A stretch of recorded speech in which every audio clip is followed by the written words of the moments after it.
Leitura do livro Fragmentos de Pensamento e de Paixão, de Pietro Baldi.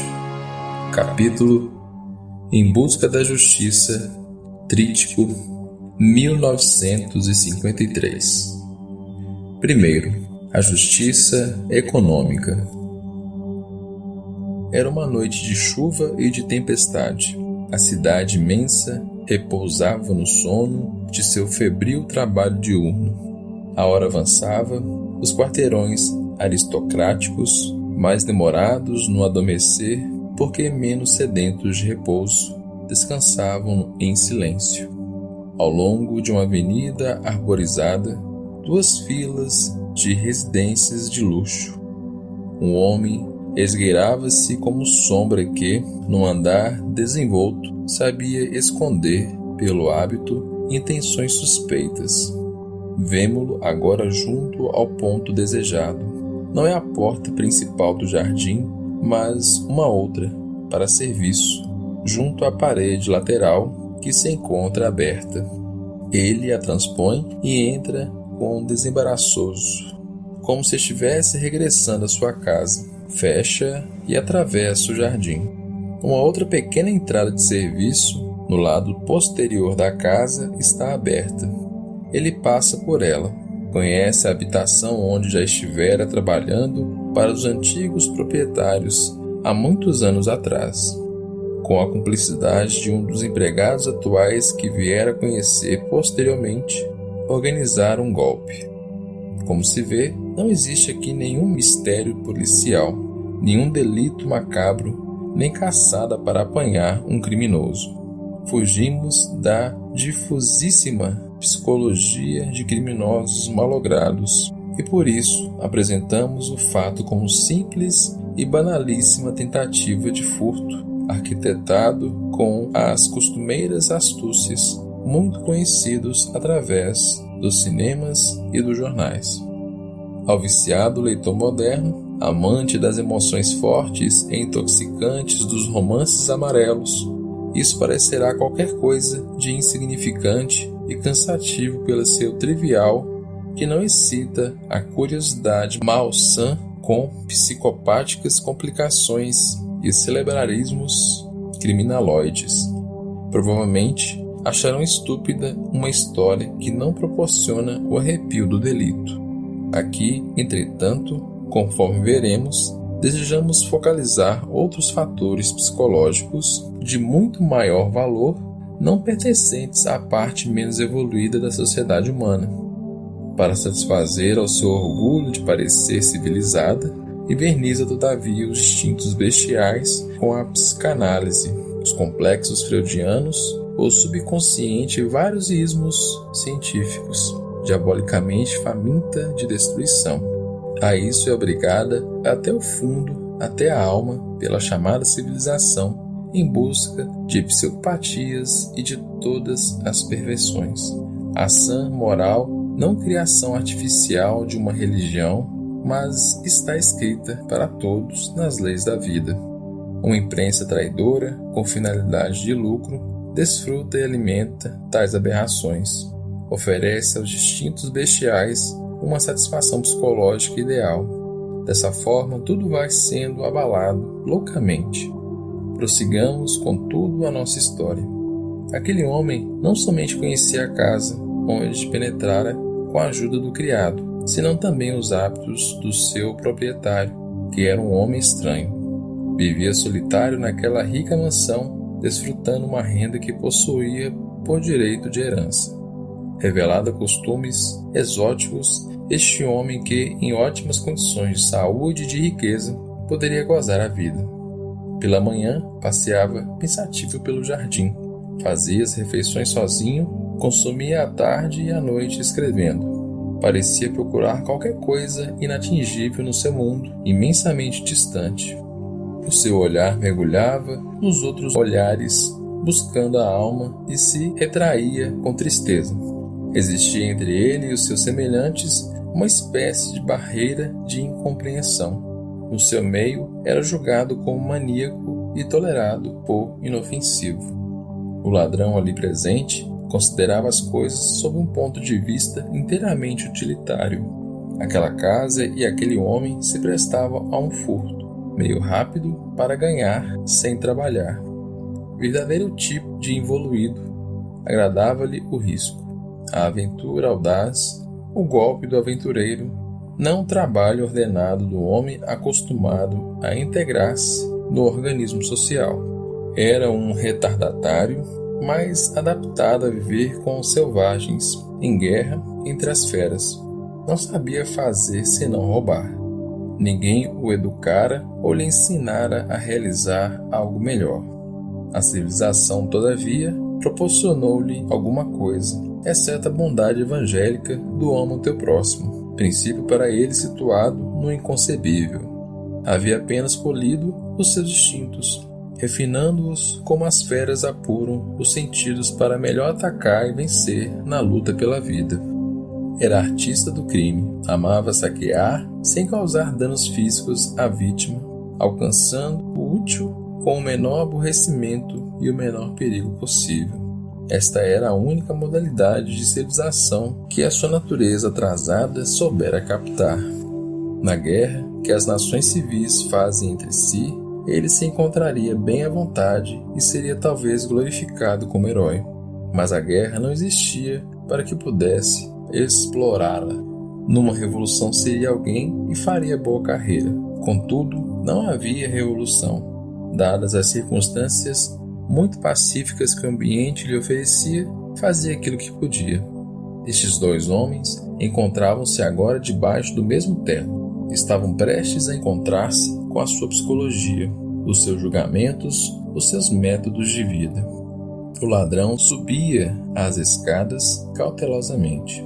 Conhecia todos os recantos, sabia que no dormitório, à direita, no patamar superior, o patrão dormia e que, à esquerda, estava o quarto onde encontraria o dinheiro. O criado deixara as portas abertas, saindo para o seu dia de folga. Sabia também, por ter verificado da rua, que a luz do dormitório, onde o dono frequentemente ficava acordado até o amanhecer, estava acesa. Sabia ainda que aquele homem era sereno e, por conseguinte, não o intimidava. Agia com segurança absoluta.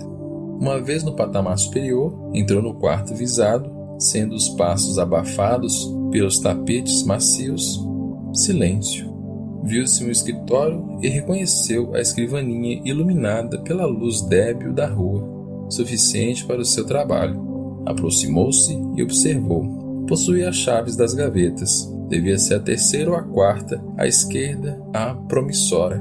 Experimentou uma e depois a outra, revolvendo o conteúdo. Não encontrava nada. Revistou ainda. Começou a sentir-se nervoso, porque ambicionava a fuga sem ser observado, mas não encontrava nada. Tentou as do lado direito, abrindo a segunda gaveta, revistando-a. Num gesto precipitado, derrubou qualquer coisa que cai no tapete com um baque surdo. O ladrão imobilizou-se, espantado. Estaria realmente dormindo o patrão? Teria ouvido? No aposento à direita, outro homem estava em outras lidas. Apagara, havia pouco, as luzes e procurava em vão adormecer, enquanto no estado de meio sono, o seu espírito continuava a desenvolver a ordem dos conceitos sobre os quais escrevera até aquela hora da noite. Preso aos seus pensamentos, não prestou atenção ao ruído que viera do quarto vizinho. Tinha em mente outras preocupações. De improviso, surgira a solução lógica de um problema que o angustiava havia dias. Contraste de conceitos que parecia sem saída. E agora, repentinamente, da profundeza de si mesmo, quando se ia abandonando ao sono e já não buscava mais, eis a solução imprevista, como se outro houvera respondido. Sentia-se pasmo e ao mesmo tempo entusiasmado pela beleza e logicidade da solução. Acabou despertando-se, acendeu a luz e levantou-se para ir logo registrar no seu escritório a concepção maravilhosa antes que ela se dissipasse, materializando-a agora que estava bem clara em sua mente nas suas particularidades. Sabia que se não a fixasse logo, ela se desvaneceria, reaparecendo depois deformada e estranha. entrou no aposento contíguo e acendeu a luz. O ladrão ficou em pé, gelado, em plena luz. Os dois homens defrontaram. Olharam-se, mas com que olhar diferente. Cada um projetou nele a sua alma. O ladrão, aterrorizado pelo perigo iminente e o golpe fracassado, pensava agredir ou ser agredido. Esta era a lei do seu plano e do seu espírito. O dono, perplexo pela presença de um estranho e aborrecido com o fato imprevisto, pensava no tesouro dos seus conceitos já em fuga, agora perdidos com o incidente. Habituado ao autodomínio, rapidamente se refaz para enfrentar a nova situação. Olhou para o ladrão com piedade e este, que esperava uma agressão, desarmado por aquele olhar, não agrediu. Os dois homens permaneceram frente a frente, olhando-se. Dois homens, duas classes sociais, dois extremos opostos, econômica e espiritualmente, dois mundos. Aquele cruzamento de olhares já havia estabelecido uma ponte entre os dois. O proprietário foi o primeiro a dirigir a palavra. Amigo, não te atemorizes, compreendi tudo. Afirmo, não temas. Serás hóspede em meu lar, porque és meu semelhante e meu irmão. Não tenho outro desejo senão o de fazer o bem. Não penses, portanto, em lutas e agressões. Poderás sair quando desejares, livre, protegido por mim. Uma outra coisa, porém, me impele para te ajudar. Tu te arriscaste muito para vir buscar este dinheiro. É um trabalho errado, mas é também um trabalho. Quanto a mim, não arrisquei nada. Não lutei para ganhar dinheiro, porque o herdei.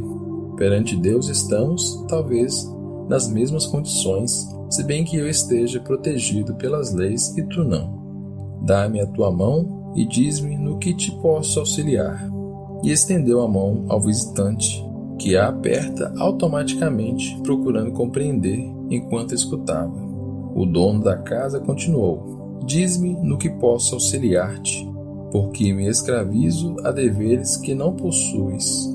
Junto de Deus estamos exatamente nas mesmas condições. Diante de ti tenho um agravante, é que não me encontro em necessidade. Talvez seja por isso que nunca fui tentado a roubar, enquanto que a ti muitas coisas te faltavam a ponto de te arriscares desta maneira. Todos nós temos não só o direito, mas também o dever de viver. Sou eu, portanto, que estou em débito contigo e desejo saudá-lo agora. O ladrão começava a compreender e não conseguia se refazer da surpresa. No seu primitivismo, encerrado na estreita psicologia do egoísmo, suspeitou a princípio que tais incríveis palavras poderiam esconder uma trama e aguardava o aparecimento de uma arma ou um movimento de assalto. Mas nada disso surgia. Como não se sentia ameaçado, foi esporeado pela curiosidade e pela esperança de poder receber dinheiro daquele louco, não obstante a sua triste posição. Continuou escutando, divertindo-se com a cena, mas sempre atento ao seu desenvolvimento. Sentaram-se, o dono da casa prosseguiu: amigo, suponha que sejas comunista ou pelo menos simpatizante. Não imaginas que eu também o sou.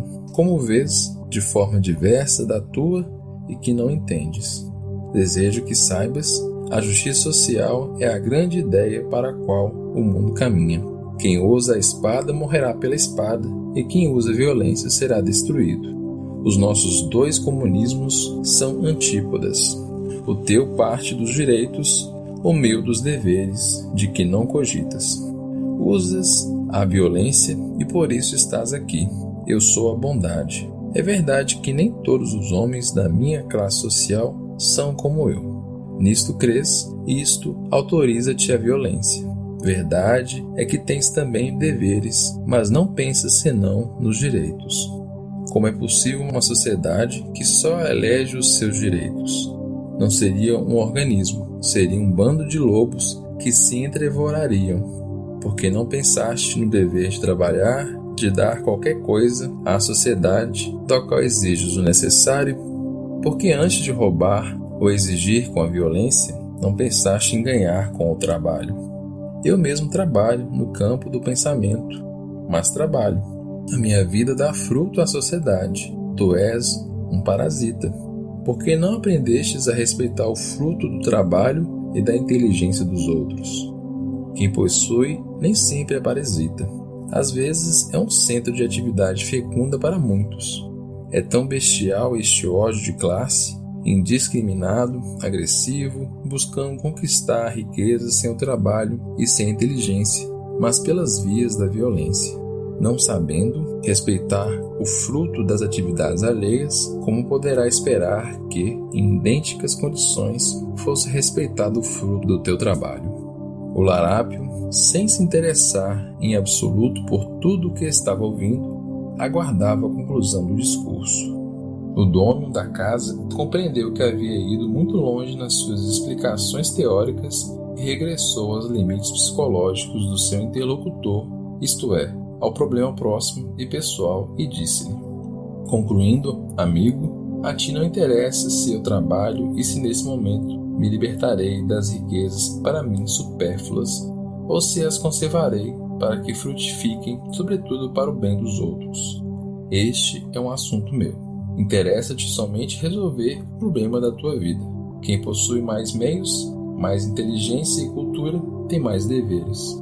Sou eu, portanto, quem deve ir ao teu encontro. Desejavas apoderar-te do dinheiro que aguardava nesta gaveta. Não encontraste porque estava sobre a escrivaninha onde eu o deixara, depois de ter dado uma parte a outra. Este já se destinava aos pobres, portanto é teu. Estava diante dos teus olhos e procuravas em outro lugar. Ei-lo e que te ajude a viver. Emprega-o bem para que possas subir. Podes ir, és livre. Ninguém saberá que estiveste aqui. Enquanto assim falava, colocou o pacote de dinheiro em suas mãos, o mesmo que o ladrão queria roubar. Desta maneira, o furto, que poderia perder um homem, transformou-se em auxílio capaz de redimi-lo. Foi assim que o padre Mariel salvou o forçado Jean Valjean em Os Miseráveis de Victor Hugo. O ladrão apanhou o dinheiro obtido por uma via tão estranha e imprevista, de qualquer modo tinha alcançado o seu objetivo, e isto era para ele a coisa principal. Se o outro era louco, não lhe importava. O dinheiro estava em seu bolso. O dono da casa o examinou por um instante, pôs uma das mãos sobre o seu ombro e assim concluiu suavemente: agora vai, amigo. Quem sabe quantas más lições recebestes. Utiliza essa advertência, que ela te acompanhe e te auxilie a redimir-te. Vai, mas lembra-te de que estou aqui para continuar a auxiliar-te e assim completar a obra. Não esqueças o teu novo amigo. A minha casa está aberta. Volta quando desejares. Este dinheiro não durará sempre. Entretanto, procuro lembrar tudo o que te falei, mudando de vida. Se desejas fazê-lo, volta e ensinar-te-ei como viver honestamente do seu trabalho. Somente quem não pode trabalhar tem direito à esmola. O teu direito de homem sadio está somente no trabalho. Vai, amigo, estarei sempre às tuas ordens quando desejares vir espontaneamente. O ladrão compreendeu que desta vez passara sem castigo e que, embolsado o dinheiro, não tinha nada mais a fazer naquela casa. Balbuciou confuso qualquer coisa. Vendo o caminho livre, ganhou rápido as escadas. Pelas mesmas portas abertas, alcançou a rua um átimo. Ali, a passos rápidos, deslizou com uma sombra na noite. Passaram-se meses e anos. Aquele senhor esperou, mas o ladrão jamais voltou.